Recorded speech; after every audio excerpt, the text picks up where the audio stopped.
Pada hari ini, Partai Buruh dan organisasi serikat buruh menyelenggarakan konferensi pers terkait terhadap 3 isu. Yang pertama, tolak kenaikan harga BBM.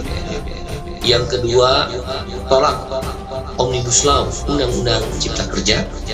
Yang ketiga, naikkan upah minimum tahun 2023 sebesar 13%. Terhadap 3 hal tersebut, Partai Buruh bersama organisasi serikat buruh, 4 konfederasi serikat buruh terbesar, KSPI, ORI, KPBI, dan KSBSI, Serikat Buruh Sejahtera Indonesia, juga bergabung Serikat Petani Indonesia, Jala PRT, Pekerja Rumah Tangga, Organisasi Perempuan Percaya, Forum Guru Honorer dan Tenaga Honorer FPTHSI, FSPMI,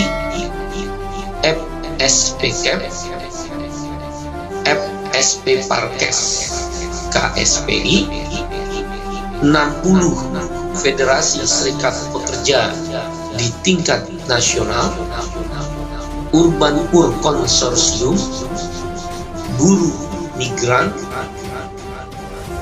Ojek Online Kato, Komite Aksi Transportasi Online, dan beberapa organisasi kerakyatan lainnya yang bergabung di Partai Buruh. Aksi akan dilakukan di tingkat nasional serempak kembali 34 provinsi. Pada tanggal 4 Oktober tersebut, untuk aksi se-Jabodetabek akan dipusatkan di Istana. Jadi aksi pada tanggal 4 Oktober akan dipusatkan di Istana. Untuk di Istana, aksi akan diikuti kurang lebih 5.000 sampai dengan 7.000 orang. 5.000 sampai dengan 7.000 orang se-Jabodetabek. Aksi ini diorganisir oleh Partai Buruh dan elemen-elemen kelas pekerja yang berada di dalamnya.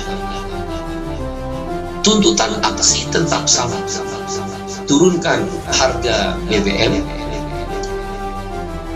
Yang kedua, tolak Omnibus Law, Undang-Undang Cipta Kerja. Dan yang ketiga, naikkan upah buruh tahun 2023 sebesar 13%. Alasan aksi digelar secara nasional serempak di 34 provinsi pada tanggal 4 Oktober ini adalah nomor 1, harga minyak dunia sudah turun. Dengan demikian, seharusnya Presiden Republik Indonesia Bapak Presiden Joko Widodo menurunkan kembali harga BBM seperti semula. Maaf, saya charge dulu. Dengan demikian, dengan turunnya harga minyak dunia menuju level $80 per barel, tidak ada alasan untuk tetap mempertahankan kenaikan harga.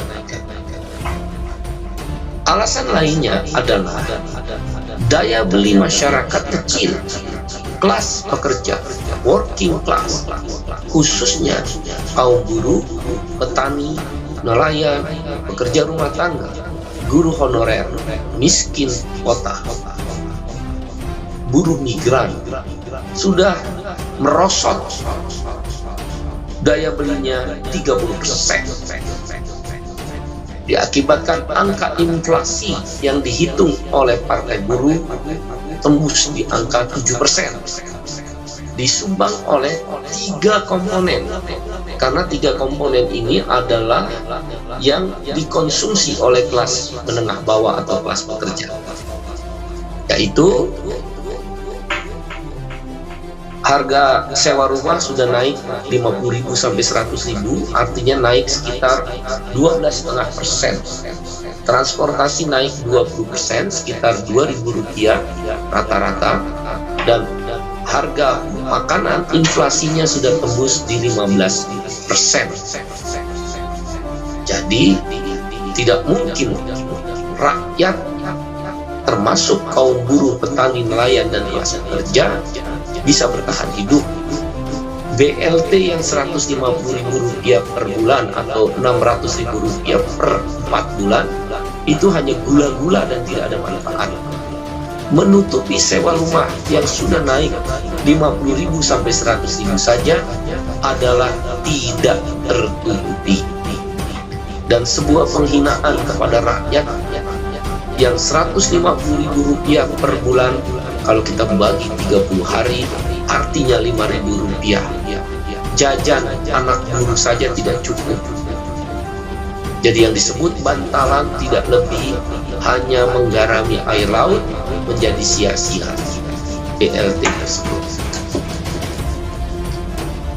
Alasan lainnya, di beberapa negara dengan RON BBM yang lebih baik dibandingkan Pertalite dan solar bersubsidi, negara-negara tersebut menjual BBM-nya lebih murah, seperti Malaysia. BBM dengan RON 95 dijual di bawah harga Pertalite Rp10.000 tersebut.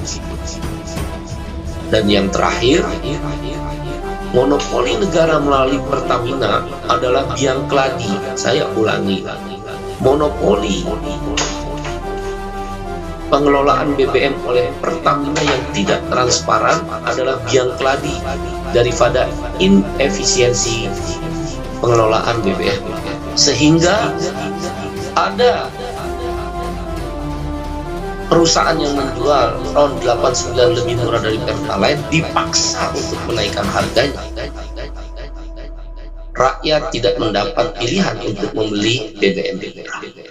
Alasan-alasan itulah mengapa kemudian Partai Buruh bersama kelas pekerja akan menggelar aksi besar-besaran puluhan ribu buruh pada tanggal 4 Oktober tersebut, dengan tuntutan tentu tolak kenaikan harga BBM, berarti mengembalikan harga BBM ke harga semula. Aksi Partai Buruh pada tanggal 4 Oktober nanti bersama organisasi Serikat Buruh juga menyuarakan penolakan Omnibus Law, karena Omnibus Law lah biang keladi penurunan terhadap daya beli dan perlindungan kepada kaum kelas pekerja. Tidak hanya buruh, tetapi juga petani, nelayan, pekerja rumah tangga, miskin kota, buruh migran, buruh honorer. Dalam Omnibus Law yang disoroti adalah biang keladi tidak naiknya upah selama 3 tahun berturut-turut. Di tengah kenaikan harga-harga barang yang melambung tinggi dengan tingkat inflasi 15% lebih, upah sudah dinyatakan tidak naik kembali. Berarti Menteri Tenaga Kerja memasuki tahun keempat tidak menaikkan upah. Inilah Menteri Tenaga Kerja terburuk sepanjang Republik Indonesia. Tidak memahami persoalan dan tidak mengerti hitungan ekonomi, hanya melindungi kaum kelas pengusaha hitam. Inflasi pada tingkat 7% dan perkiraan pertumbuhan ekonomi berkisar 4,5% sampai 5%. Itu berarti inflasi ditambah pertumbuhan ekonomi sudah tembus 12,4%. Maka yang dituntut oleh buruh 13% adalah sangat rasional. Tapi Menteri Tenaga Kerja sudah mengumumkan kembali tidak akan menaikkan upah menteri yang tidak punya hati, menteri yang tidak memahami persoalan, dan menteri terburuk sepanjang republik. Dan yang terakhir, di tengah kenaikan harga BBM, tuntutan kenaikan upah sebesar 13% pada tahun 2023 adalah harga mati. Bila mana aksi 4 Oktober yang melibatkan puluhan ribu buruh di seluruh Indonesia 34 provinsi, di istana sekitar 5.000 sampai 7.000 orang, tidak digubris oleh pemerintah, bisa dipastikan pada akhir November atau awal Desember 2022, Partai Buruh bersama Konfederasi Serikat Buruh, 60 Federasi Serikat Buruh tingkat nasional, Serikat Petani Indonesia akan menggelar mogok nasional, stop produksi, diikuti 3 sampai 5 juta buruh, petani, pengemudi, supir, dan kelas pekerja lainnya. 3 sampai 5 juta orang akan turun ke jalan. Sebelum yang terakhir, sebelum tanggal 4 Oktober, aksi besar-besaran kaum buruh dan petani dan kelas pekerja akan tetap digelar aksi bergelombang sampai dengan tanggal 30 September 2022. Sebagai contoh, pada tanggal 19 September ini, hari Senin, akan ada aksi di Jawa Timur besar-besaran, Batam, dan juga di beberapa daerah lainnya. Tanggal 19 September, aksi Jawa Timur dan Batam besar-besaran yang melibatkan puluhan ribu buruh di Jawa Timur dan Batam.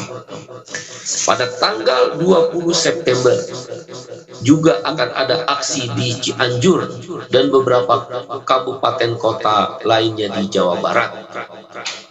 Bogor dan Cimahi bersamaan pada tanggal 19 September. 19 September berarti Jatim, Batam, Bogor, dan Cimahi.